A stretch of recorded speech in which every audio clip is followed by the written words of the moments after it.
I'm not going to call myself a hiking expert, but I've been an avid hiker for decades. I've hiked every major trail in America and visited over 75% of this beautiful country's national parks. So I've had to find new ways to entertain myself, and I've recently picked up a new hobby. Scouring Google Maps for vast, unmarked forests and just exploring them. It's a little unconventional, but I think the added excitement is worth the risk of getting lost. I carry a pack of homemade trail markers that I periodically stick on trees to help me remember my way back. As I pass each one, I peel them off the trees to avoid leaving behind trash. I'm surprised more people haven't picked up this trick. It keeps you from getting lost in the woods. Anyway, this time I had a more disturbing task ahead of me. I decided to explore the Dudleytown Woods in Connecticut, which I'm sure would give any normal person pause. If you don't know, the whole town was abandoned after the 1800s, and there are all sorts of creepy reports of strange things and such. You should do some research on the place if you're into that kind of thing and going to visit such a place. I'm not superstitious, and I don't believe in ghost stories. The woods are technically closed to the public, and that's never stopped me. I was pretty sure I wouldn't meet anyone in these woods, which is usually what I do this for. I'm from New England, so the drive wasn't that long. I entered the woods around noon to make sure the sun wouldn't set before I finished my hike. My first impressions of the forest were strange. I heard that it was very quiet there, and I was surprised that it was really so. Usually we do not notice and do not appreciate the sounds in the forest until they disappear. Imagine closing your eyes in a quiet room and hearing only your own breathing. That's how it was. To be honest, this silent phenomenon was not something foreign to me. I had been in forests before where there were no animals. I continued walking, putting stickers on as I went, trying to get rid of the eerie feeling that the forest evoked. I kept thinking that eventually I would stumble upon an animal or at least some sign that there was life there, but I was out of luck. After a while, I sincerely hoped to meet at least a person. That's how worried I was. However, soon enough the silence of the forest stopped bothering me. For the first time since I entered this forest, I was calm. However, this feeling did not last long. Out of nowhere I heard a sound that made me uneasy again. It was like a scream or a groan. The sound you would imagine an injured animal would make. That's the best way I can describe it to you. I still have a hard time describing it, even to this day. It was especially creepy because it was the only sound in the whole damn forest. I stopped and listened, trying to figure out what it could be. I'd never heard anything like it. There was a chance it could have been the wind whistling, but there was no wind to begin with, so that didn't make sense. I came to the conclusion that it was most likely an injured animal, although I knew that was unlikely. I walked away from it until the sound died down. You're probably wondering why I didn't just turn around and leave right there. I wish I had an answer to that. I told myself that if anything more creepy happens, that's enough for me. As I walked, I started thinking to myself, how could an animal even be injured in such a forest? Like, was someone hunting here? There was no way I could have missed the shot. Maybe the hunter had fired before I got into the forest. Maybe he had forgotten to put the animal out of its misery. It was hard to imagine. All of these thoughts and more were running through my head when I came across something. There were actual carvings on the tree right in front of me. I know it sounds corny, but I'm being completely serious. The carvings weren't symbols, and they didn't look like letters, just random cuts and bits of missing tree bark. I started looking around and saw that several nearby trees were covered in the same markings. I've had enough. I turned around without another thought and walked back, peeling my markers off the trees as I passed them. I am a curious person by nature and even thought, to hell with all this. I followed my markers for a while before I saw something in the distance that I hadn't seen before. Ahead was something that looked like a bear den, or at least a cave of some kind. I stopped in confusion.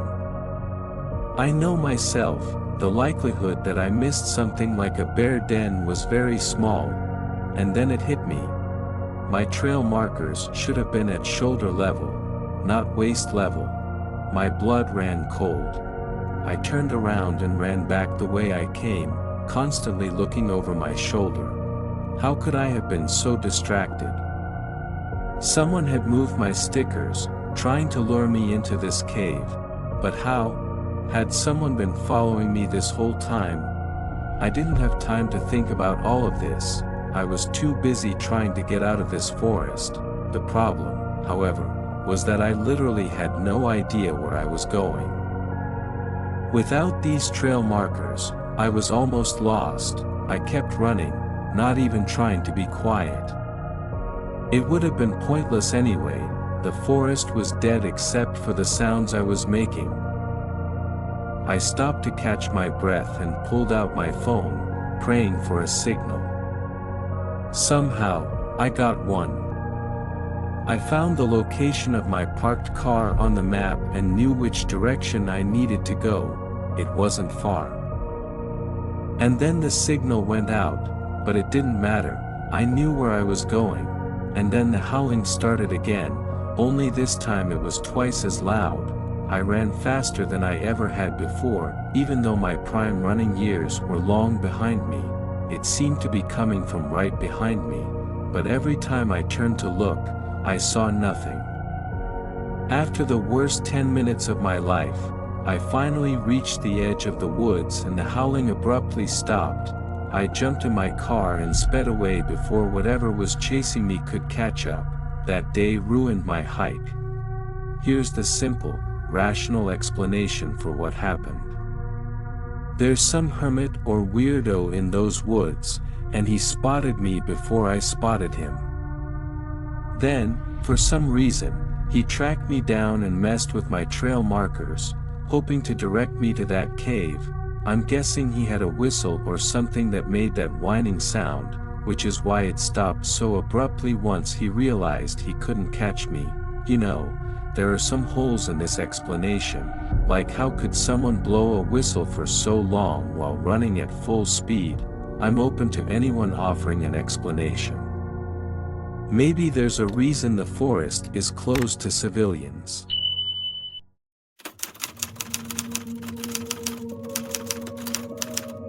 My name is Eric Foster. I am 27 years old. I work as a freelance photographer, specializing in landscapes and abandoned places. I love nature, hiking, camping. There is a special freedom in it. I like to get away from the city noise, be alone with the forest, spend the night in a tent and listen to the sounds of wild nature. But one day I realized that solitude among the trees may not be as peaceful as I thought.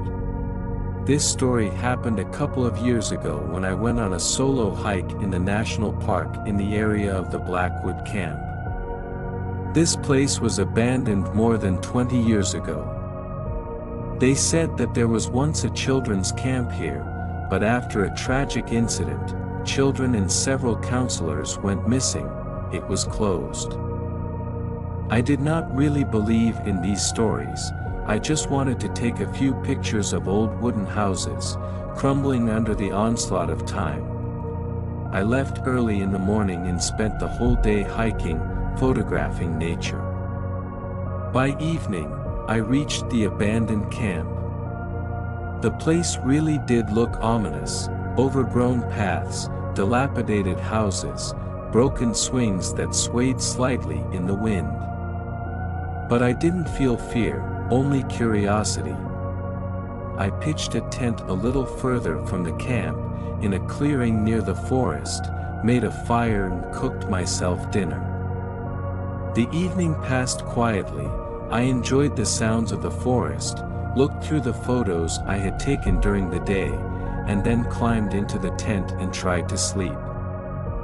I was awakened by some sound behind the tent. It was quiet, as if someone was walking lightly through the leaves. At first I thought it was just an animal, maybe a deer or a raccoon. But the steps were too slow and careful, as if someone was trying not to attract attention. I didn't move, holding my breath. And suddenly I heard a whisper. It was a barely audible voice, but it was there. I didn't make out the words, but someone was clearly saying something. A chill ran down my spine.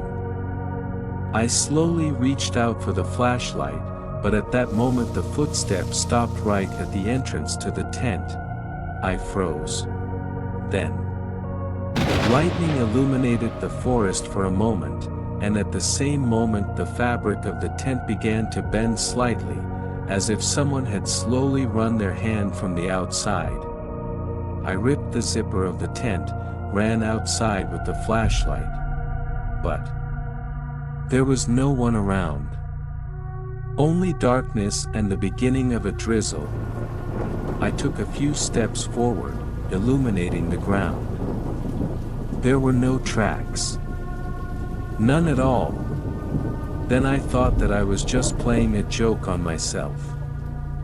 I returned to the tent, but I did not fall asleep until the morning. The next day was strange.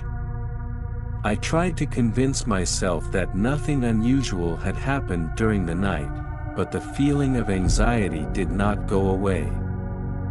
I took a few pictures of the old camp buildings, examined the dilapidated dining hall, but at some point, I felt like I was being watched. I turned around abruptly.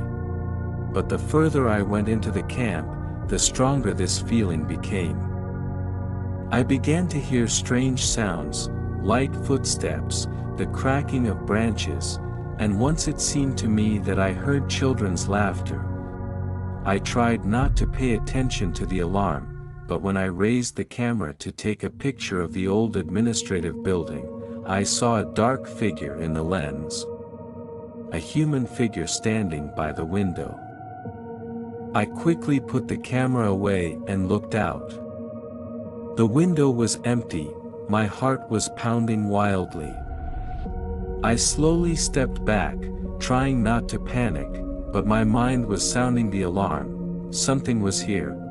I decided that I did not want to spend the night in this place anymore. I returned to the tent, quickly packed my things. But I could not leave right away. A strong thunderstorm began.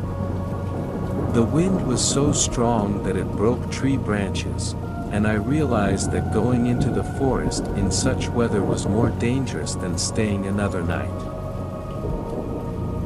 I crawled into the tent, wrapped myself in my sleeping bag, and tried to relax. But around midnight I heard footsteps again. There were more of them this time. They came from all sides of the tent. And then someone whispered my name. I couldn't take it anymore. I grabbed my knife and flashlight, and abruptly threw the tent open, and I saw them. Figures. Several silhouettes standing between the trees. They weren't moving. They were just looking. Lightning illuminated them for a second, and I saw children. Wet, with pale faces and dark, empty eyes. I don't remember running out of the tent, running through the rain, throwing my things away, running to the car. I just remember that horror. I was driving along a forest road, not daring to look in the rearview mirror. when I returned for my things the next day with a group of rangers, the tent was torn to shreds and my things were scattered, and whatever I saw that night. I never want to experience it again.